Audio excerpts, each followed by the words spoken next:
Stay tuned for Butler on Business, coming up next on the Liberty Express. In the studio with Alan Butler, we have a very special guest on the phone, Lee Ellis. He's a speaker and author of the new book, Leading with Honor, Leadership Lessons from the Hanoi Hilton, in which Lee shares his experiences as a Vietnam POW and highlights leadership lessons he learned from the camp. And Lee, I think that we have a mutual friend in Orson Swindle, who's been a guest on the show in the past. Oh, yes, we do. In fact, I talked to Orson this past week, and we stay in touch fairly well. I would assume, though, we met Orson in more pleasant circumstances than you did. Well, you probably did, because I don't think you were in those other circumstances. So, yeah, we got to know each other there, and he's just a great guy and a good friend, and has been very loyal to me over the years, and we've had some mutual endeavors from time to time. So he's just been a great guy to be a friend with. Well, Lee, I had an uncle who flew in Vietnam. He was an Air Force pilot. Fortunately, he did not get shot down. Could you tell us about that fateful day? Well, I was on my 53rd combat mission over North Vietnam, so I was pretty experienced. This was over halfway through the tour. I knew the drill pretty well and had been hit a few times, but nothing serious to the airplane. This particular day, the airplane, right after the bombs came off, we were hit, and it blew up and went into three pieces right over enemy territory. So that was not the place you wanted to be. That was kind of the fighter pilot's worst nightmare. So I pulled the handles, and the ejection sequence worked as advertised, and the next thing I know, I'm in my parachute coming down. Of course, the enemy gunners on the ground are shooting at our flight lead, and a lot of shooting going on. But in the meantime, I'm actually executing my training and doing all the things I'm supposed to do until I can land on the ground, and they're close by, and shortly thereafter, I was captured. And how much time did you actually have to spend at Hanoi? 5 years, 4 months, and 2 weeks. Almost 5.5 years. Now, we had a guest on one time. Who was the fellow that was making flags or making shirts out of U.S. flags? There was a guy, Dramisi, made a flag. And then, Mike Christian, that's the guy you're talking about. Yeah, I think that is Mike Christian. Yeah, okay. Yeah. He lived next door to me. In fact, he and McCain were in the same cell back in the Hanoi Hilton in some of the later years of our incarceration, and he was next door, and I remember the night very well. They dragged him out and beat him up and took his flag away. Well, Lee, how in the world can somebody maintain their sanity living in those kind of conditions? Well, I think we found out the human mind, body, spirit is just so much more resilient than we normally think, and you just learn to live with what you have to live with. I mean, think about all the survivors of the concentration camps in World War II and the people on the Bataan Death March, and Louis Zamperini, who wrote Unbroken, who's the story of Unbroken's about him. I mean, people have just been able to survive, and we had a common mission. We had, even though they tried to keep us apart, we had covert communications and strong support, and we had great leadership. So when you have that, we had good training. So we had a lot going for us, even in those difficult circumstances. Well, what were some of the main leadership lessons that you were able to take away from that experience? Well, I think the first one, and that's why I put it first in the first chapter in the book, is you really have to know yourself and be aligned with your passion, your personality, your purpose. And I was very well aligned in those areas, and I think most of the guys there were. Because when you're aligned with your purpose and you're doing what you feel like you ought to be doing and what you're called to do, so to speak, it's so much easier to stay focused and to survive in difficult times. You don't get negative. You don't start complaining near as much. And so that enables you to stay positive, which is another lesson, and I think that we learned how the importance of staying positive even in difficult times. I think really it's so important also to be able to bounce back. And, we see people today who are taking tough licks, who are financially, maybe they've had a foreclosure or lost a job or had a serious health problem.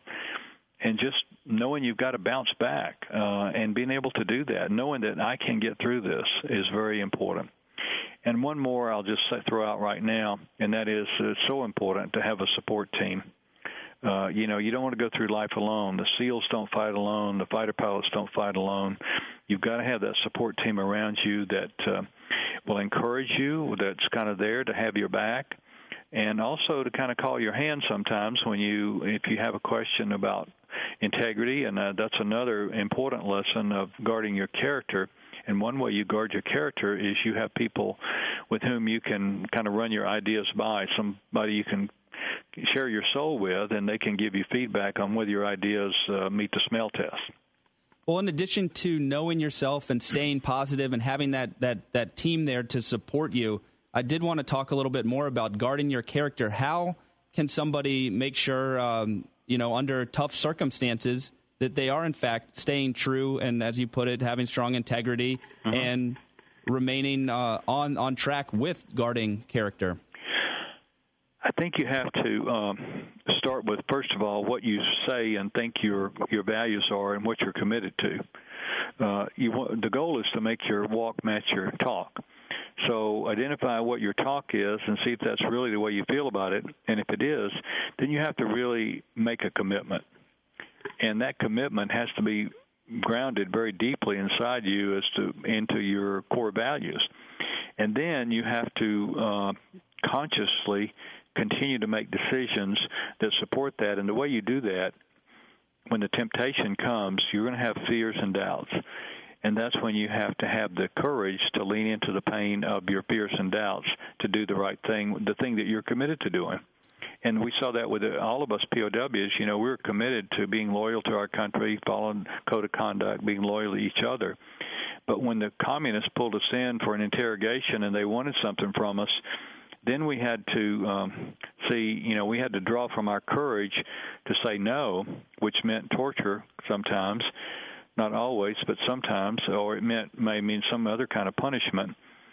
And you had to lean into the pain of the physical pain in those cases. Most of the time in normal life, it's just the pain of the fear that, they may not like me, or I may not be as popular if I make this tough decision, or they may feel like that I've turned against them or whatever.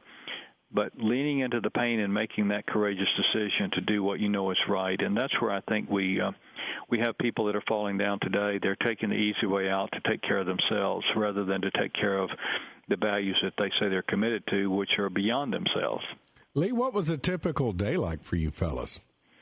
Well, the gong rang about 6 or 6:30 in the morning, and we were supposed to get up, and we had mosquito nets, thank goodness. Fold up our mosquito nets, and we had a blanket, and eventually we got 2 blankets, and fold those blankets up and sit and wait. It wasn't in silence because most every room I ever lived in had a speaker in the room up on the wall, and they played propaganda 3 times a day. So we had propaganda first thing in the morning. And then about 9:30, the guards would, or about 8:30, I guess, the guards would come and open the door, and we'd empty our bucket. We had in the cell I was in was 6.5 by 7, and there were 4 guys in there. So it was like a small bathroom or a small walk-in closet.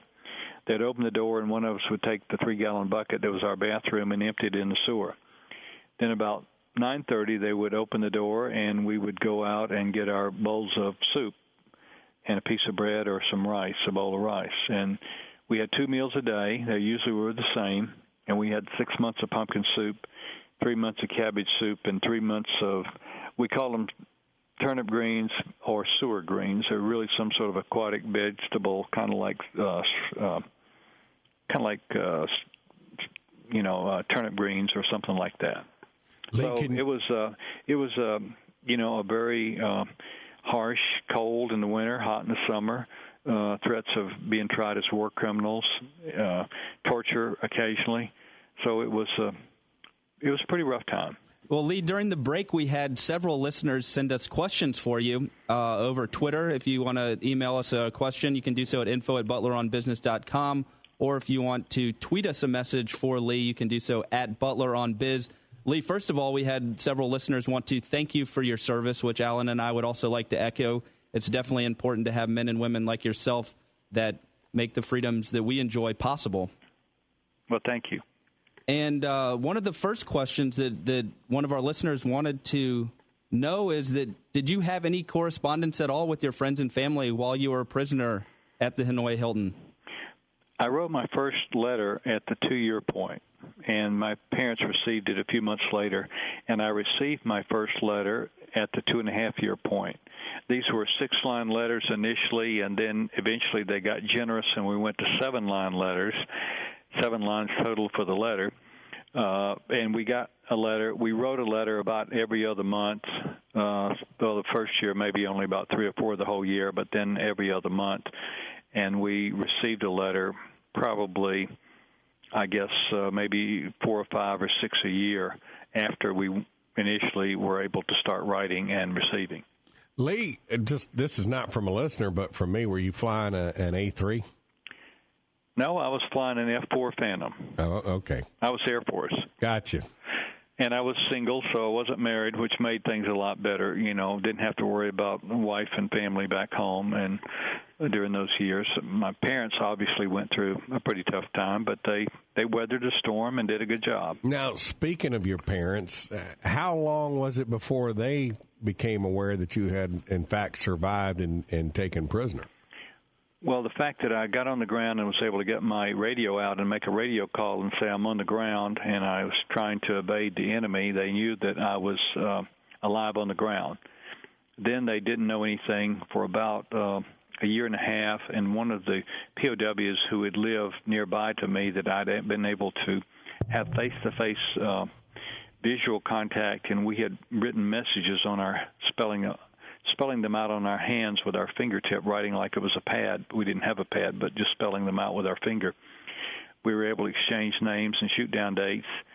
And he was part of the early release, which is kind of a propaganda effort that they made. And he saw my parents about a year and a half after I was captured and told them that I was there and alive. Well, you had mentioned in the first part of our interview that daily you were subjected to this propaganda. Yes. And one of our listeners wanted to know what was the common type of propaganda that you were exposed to. It included their own, some of their own news that they were putting out, the propaganda that they were putting out through their media sources, but it also included anti-war sources here in the United States. In fact, the first person that we heard, the first day we arrived, or we got in there at night to the Hanoi Hilton, the next day they played a tape from Tom, the guy who was Jane Fonda's first husband. He was a congressman in California. Can't remember his name right now, but they played a tape from him, and they played various anti-war sources so that we could hear Americans telling us, the war was wrong and that sort of thing. And of course, they told us about the demonstrations and to some degree what was going on back home in the country, all the bad news. They told us that, and then, of course, we would tell them, well, that's what's great about our country. We can disagree. People can disagree with the government, the president, and that's why we're over here fighting, is that we feel like the people should have that right, but communism doesn't. They don't allow that in communist countries. You don't allow that. So that's what freedom is all about, and that's what we're about. So we don't have a problem with it. Well, Lee, the last question from our listener, and I think it's a pretty good one, especially it's been a sensitive topic and debate here in the United States over the last couple of years, and they wanted to get your perspective on the use of enhanced interrogation methods based on your own personal experience. Mm-hmm. Do you think that is something that the U.S. should be involved in? Well, I do. I think it's got to be monitored very carefully. I think the legal sources have determined that that's not torture by the Geneva Convention rules, and so I accept that. And I think because of what we've seen happen where it's been able to save lives, I think it's been a useful tool to use, and I would, if I were making the decision, I would vote to continue it or would decide to continue it. I do think that's a different type of situation than what we went through, in that they were basically torturing us to say lies about the war. And to me, there's a difference. And so I felt like that I would continue it if I were making that decision. Tom Hayden. Yes, Tom Hayden, that's who it was. He was the first one we heard telling his side of the story and why we should be against the war and so on. Of course, I happened to have a roommate, a cellmate at that time, who was from the University from Michigan, and he said, well, I knew Tom Hayden. I met him at a Students for Democratic Society party at the University of Michigan. He said that was a Communist Front organization. in the States, and so basically we knew what the source was. It wasn't a source that we wanted to listen to, and of course we were committed to being loyal to the U.S. government. Lee, on a personal question, Mm-hmm. I spent several years in the military academy, and even though I do not see my former cadets any longer, on rare occasion, we do communicate now via Facebook and things like that, but there's a bond there that's hard to describe. I assume your fellow POWs, you share this common bond? Oh, absolutely. They're very close. We're very close, and we may not see each other for 2 or 3 years, but when we do, we kind of pick up with where we left off. The military has a bond in general with other people. Then with veterans, you have a closer bond, and then with people that were in your unit, like the POWs, an even closer bond, and the POWs especially because we're in such life and death situation together for so long. So we do have a very close bond. Well, Lee, what inspired you to write this book, Leading with Honor? People have been asking me for years when I was going to write a book. I did some speaking over the years, and they'd say, when are you going to write a book? And I said, someday. And I decided it didn't need to be an autobiographical book. There were some of those already out, plenty of those. And what my expertise was in leadership, and I felt like that the story of the great leadership in the Hanoi Hilton that enabled 23, 24-year-old kids like me to survive and resist and to return with honor, which was our motto, return with honor, that deserved to be those lessons need to be drawn out and put out there for everybody because I felt they had application. And in each chapter in the book, I tell the story, then I draw out the application of the lesson, and then I show how it's applied today in the business world with my clients. I'm a leadership coach by profession for the last 15 years, a leadership consultant, coach, and trainer. So it seemed to fit very well with my passion and my experience and being able to tell that story. Lee, one other question.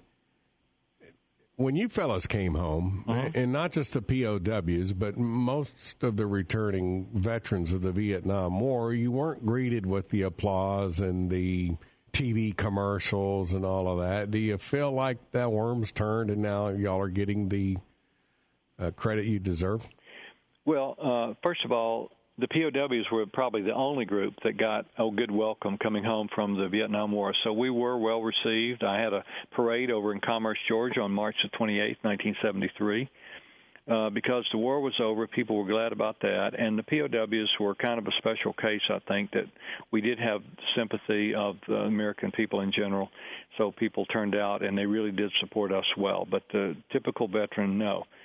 I think we are very happy. I am very happy, and I think everybody else is, to see that this has turned and that Vietnam veterans now are being recognized, and especially that our younger troops that are serving in Iraq and Afghanistan and other places around the world are being recognized and appreciated. And one of the things I'm doing is I'm donating a percentage of the proceeds from the book to the Wounded Warrior and other veterans' causes. I think we have some really good things going now to help support our veterans, and they really need it. This has been a long, long war that's been going on since 2001. Well, Lee, it's been an honor to have you, and we look forward to talking to you again, and we hope the book does well, but more importantly, we hope you do well. Alan and Jason, thank you so much for having me on today. It's been a real pleasure, and I appreciate your good wishes. You too.